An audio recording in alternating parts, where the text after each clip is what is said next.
जय हिंद दोस्तों, Sandeep tricky math special YouTube channel में आप सभी का स्वागत है। बिहार पुलिस एग्ज़ाम 2024 जिसमें टोटल पोस्ट है 21,391। न्यू मॉडल सेट नंबर 1 है। न्यू पैटर्न पर आधारित ये प्रैक्टिस सेट है, तो इस वीडियो में अंत तक बने रहिएगा। वीडियो स्टार्ट करते हैं, चलते हैं प्रश्न की तरफ।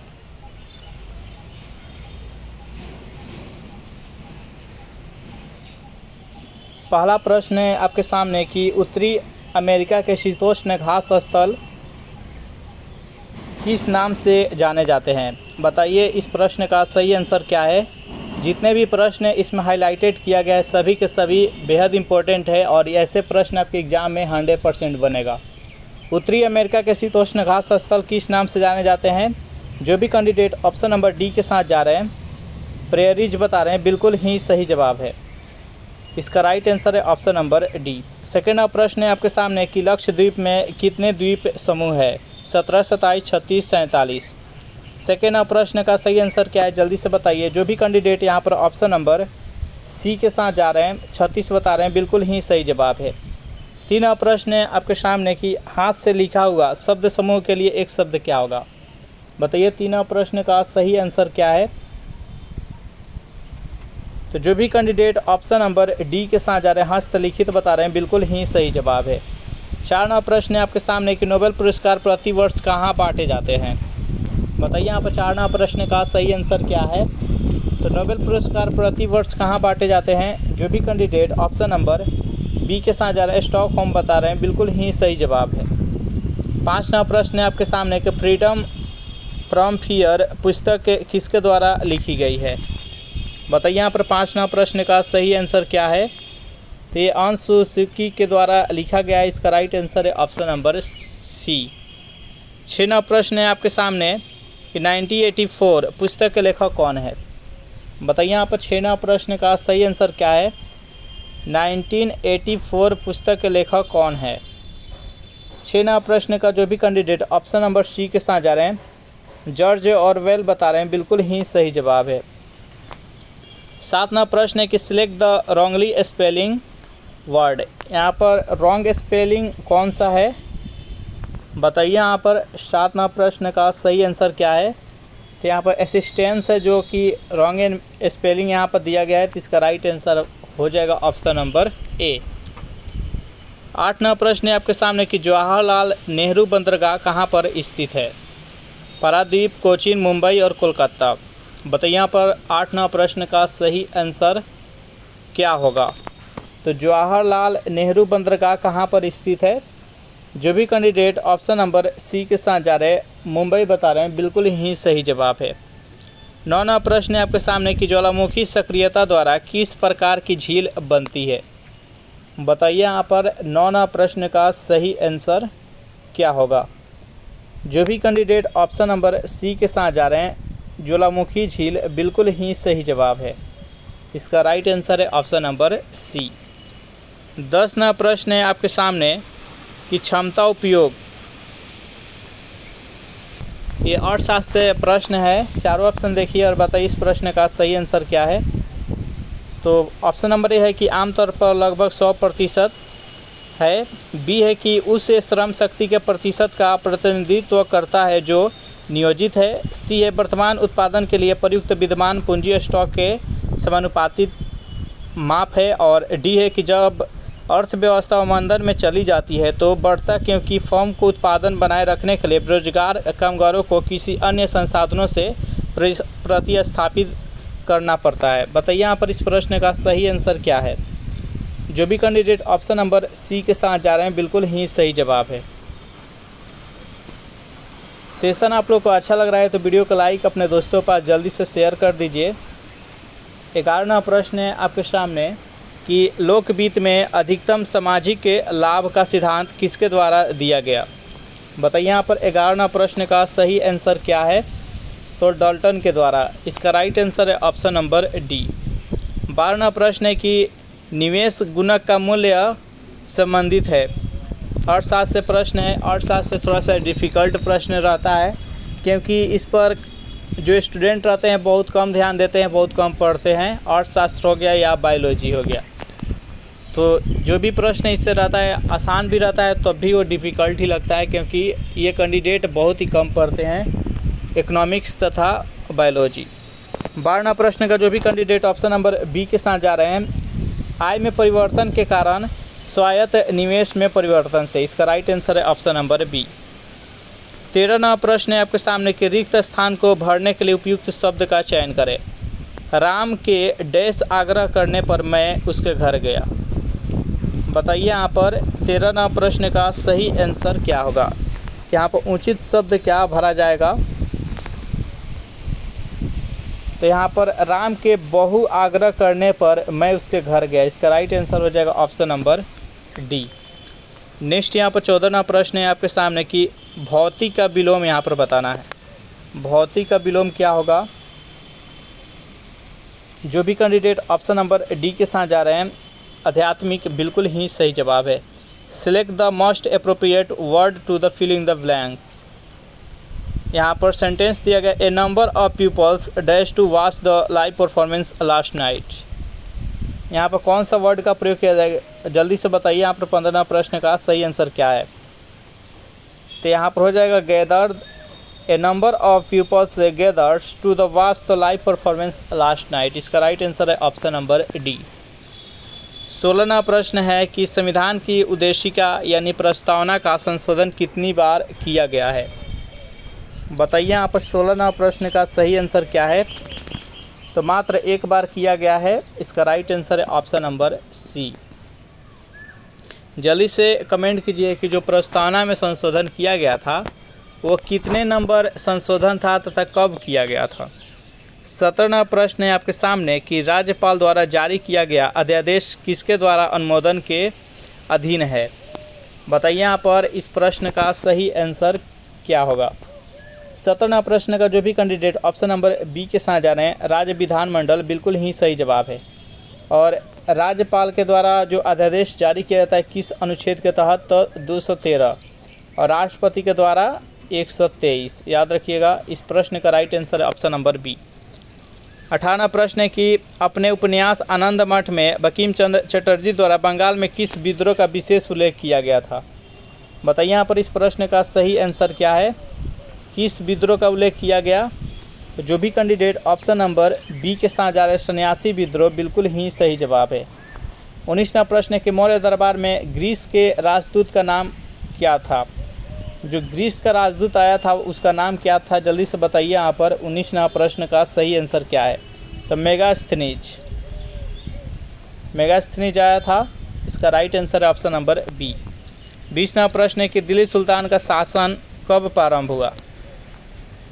तो देखिए, दिल्ली सल्तनत का जो प्रारंभ हुआ वो गुलाम वंश से हुआ, और गुलाम वंश का संस्थापक कौन था, कुतुबुद्दीन ऐबक था। 1206 से स्टार्ट हुआ, 1206 से लेकर 1290 तक था। तो इसका राइट आंसर हो जाएगा ऑप्शन नंबर बी।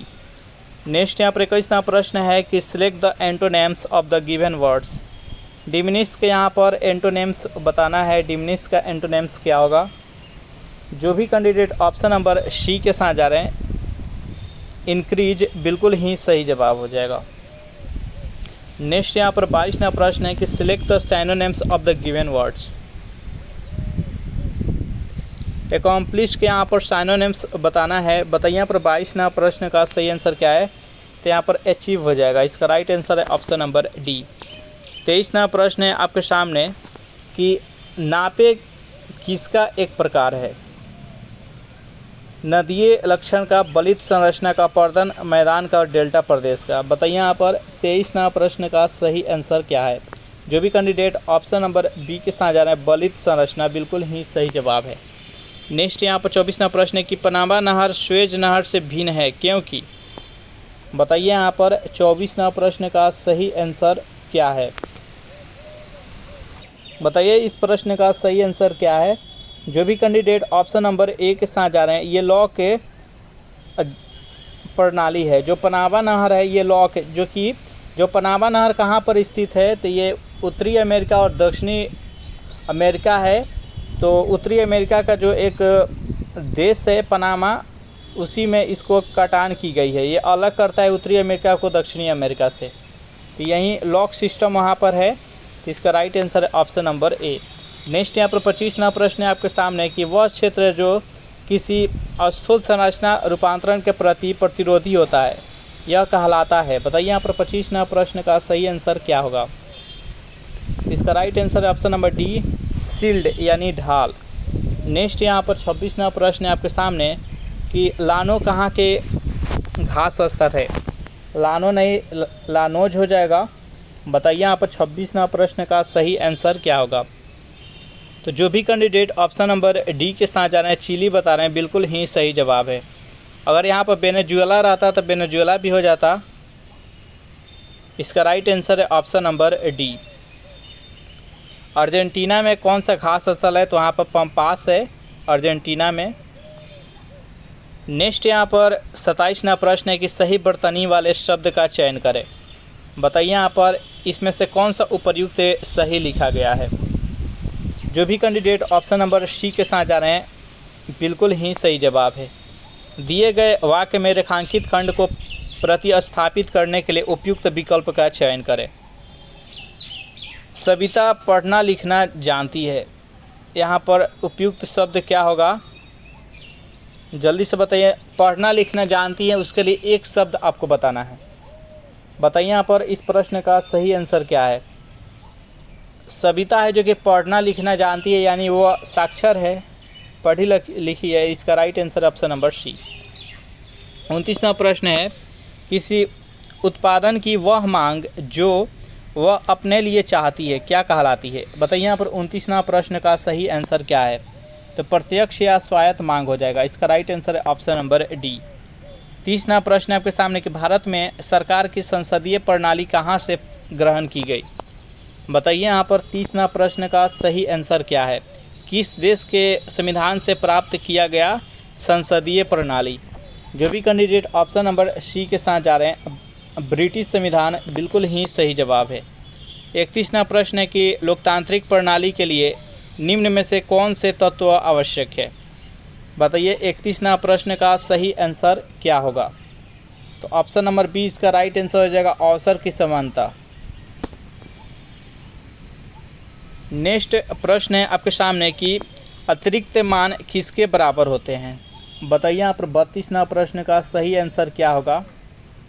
इसका राइट आंसर हो जाएगा ऑप्शन नंबर ए, निर्गत और आगत का अंतर। इसका राइट आंसर है ऑप्शन नंबर ए। अगर इस सेशन का आपको पीडीएफ चाहिए तो उसके लिए टेलीग्राम ग्रुप बना रखे हैं, जिसका लिंक इसी वीडियो के नीचे डिस्क्रिप्शन में मिल जाएगा, वहाँ से ज्वाइन करके इसका पीडीएफ डाउनलोड कर सकते हैं। 33वां प्रश्न है आपके सामने कि भारतीय संविधान का कौन सा अनुच्छेद यह निर्धारित करता है कि राजकीय नीति के निर्देशक सिद्धांत किसी न्यायालय द्वारा लागू नहीं किए जा सकते हैं। बताइए यहाँ पर 33वां प्रश्न का सही आंसर क्या होगा। तो अनुच्छेद 37 में इसका वर्णन किया गया है। इसका राइट आंसर है ऑप्शन नंबर सी। 34वां प्रश्न है आपके सामने कि निम्न में से कौन सी भाषा भारतीय संविधान की 8वीं अनुसूची में उल्लेखित नहीं है। जो भारतीय संविधान है उसके 8वीं अनुसूची में टोटल 22 भाषा के बारे में वर्णन किया गया है। तो इनमें से कौन सी भाषा है जिसका वर्णन नहीं है। संस्कृत, सिंधी, अंग्रेजी, नेपाली। तो अंग्रेजी इसका राइट आंसर हो जाएगा ऑप्शन नंबर सी। 35वां प्रश्न है आपके सामने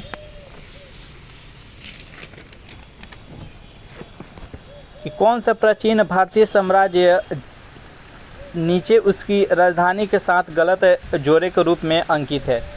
मौर्य साम्राज्य का पाटलिपुत्र, पांड्या के मदुरई, पल्लव के बेलौर और काकतीय के वारंगल। बताइए यहाँ पर 35वां प्रश्न का सही आंसर क्या है।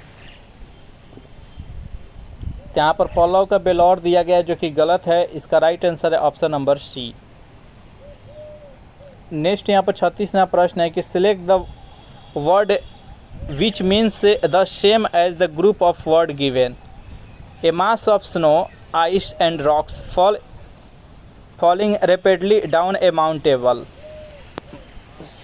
सॉरी यहाँ पर माउंटेन साइड हो जाएगा, माउंटेन साइड। बताइए यहाँ पर इस प्रश्न का सही आंसर क्या है। वन वर्ड बताना है। तो 36वां प्रश्न का जो भी कैंडिडेट ऑप्शन नंबर बी के साथ जा रहे हैं, एवलेंस, बिल्कुल ही सही जवाब है। नेक्स्ट यहाँ पर 37वां प्रश्न है कि निम्न में से किसने अंग्रेज़ों के विरुद्ध 1857 के संघर्ष में भाग नहीं लिया था? टाटा टोपे, टीपू सुल्तान, रानी लक्ष्मीबाई और नाना साहब। बताइए यहाँ पर 37वां प्रश्न का सही आंसर क्या होगा? देखिए, टीपू सुल्तान का मृत्यु हुआ था 1799 में और 1857 का विद्रोह 1857 में हुआ था। तो इसका राइट आंसर हो जाएगा ऑप्शन नंबर बी।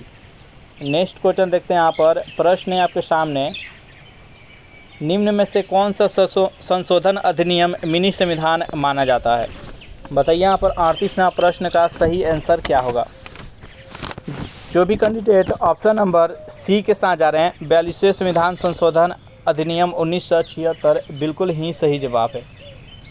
इसका राइट आंसर है ऑप्शन नंबर सी।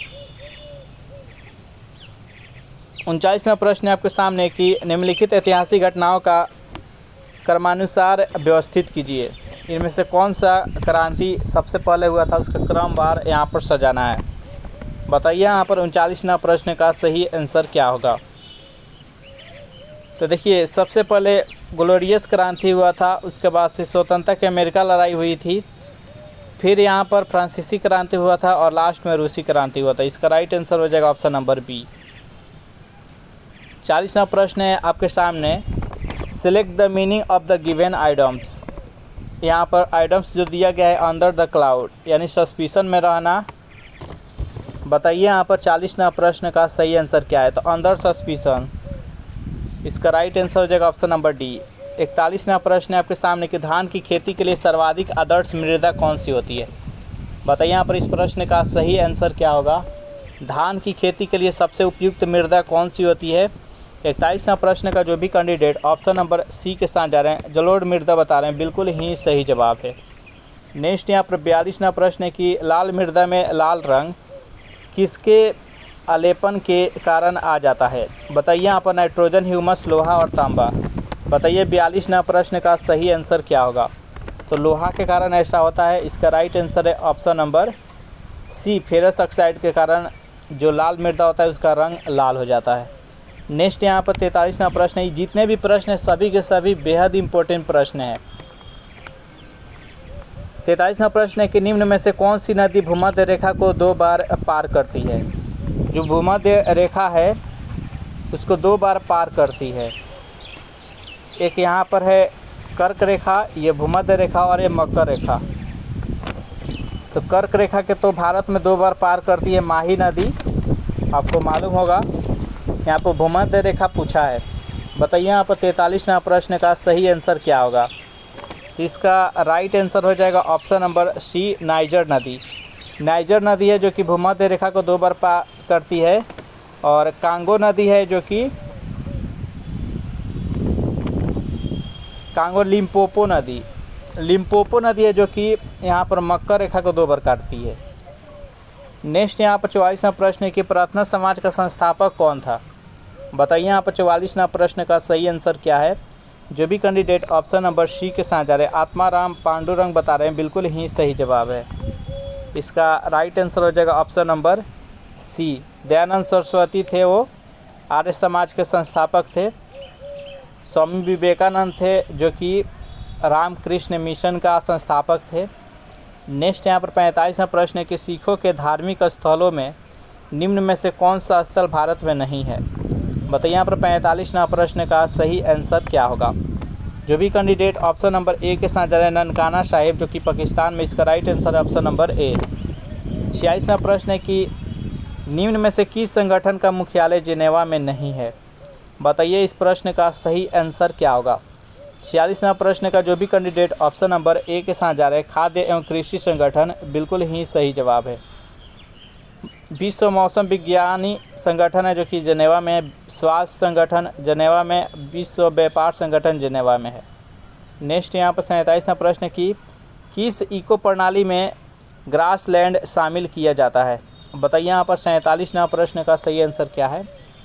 तो स्थलीय में, इसका राइट आंसर है ऑप्शन नंबर सी, ग्रासलैंड यानी जहाँ पर घास स्थित है उसको स्थलीय सीमा में इसको शामिल किया जाता है। नेक्स्ट क्वेश्चन देखते हैं। यहाँ पर 48वां प्रश्न है आपके सामने निम्न में से किस यूरोपीय संघ के देश की अपनी निजी मुद्रा और उसने यूरो को नहीं अपनाया है? बताइए यहाँ पर 48वां प्रश्न का सही आंसर क्या होगा? इसका राइट आंसर है ऑप्शन नंबर सी, स्वीडन। 49वां प्रश्न है आपके सामने कि आधुनिक हिंदी साहित्य का अग्रणी साहित्यकार कौन है? बताइए यहाँ पर 49वां प्रश्न का सही आंसर क्या होगा? जो भी कैंडिडेट ऑप्शन नंबर डी के साथ जा रहे हैं भारतेंदु हरिश्चंद्र, बिल्कुल ही सही जवाब है। 50वां प्रश्न है कि दिए गए वाक्य का वह भाग ज्ञात करें जिसमें कोई त्रुटि नहीं है। दुनिया में अनेक प्रकार की छल प्रपंचों का सूत्रपात हुई है, इसमें किस भाग में आपको त्रुटि दिख रहा है आपको बताना है। तो यहाँ पर सूत्रपात हुई है, यहाँ पर त्रुटि है। इसका राइट आंसर है ऑप्शन नंबर ए। इस प्रकार सेशन यहीं पर समाप्त कर रहे हैं, वीडियो लंबा हो रहा है। वीडियो आप लोग का अच्छा लगा तो वीडियो को लाइक अपने दोस्तों के पास शेयर कर दीजिए, और जो भी कैंडिडेट अभी तक इस चैनल को सब्सक्राइब नहीं किए होंगे तो चैनल को सब्सक्राइब कर लीजिएगा। इसी प्रकार लगातार वीडियो आएगा जिसमें कि बेहद इम्पोर्टेंट प्रश्न है जो कि कराया जाएगा। तो thanks for watching this video, मिलते हैं नेक्स्ट वीडियो में।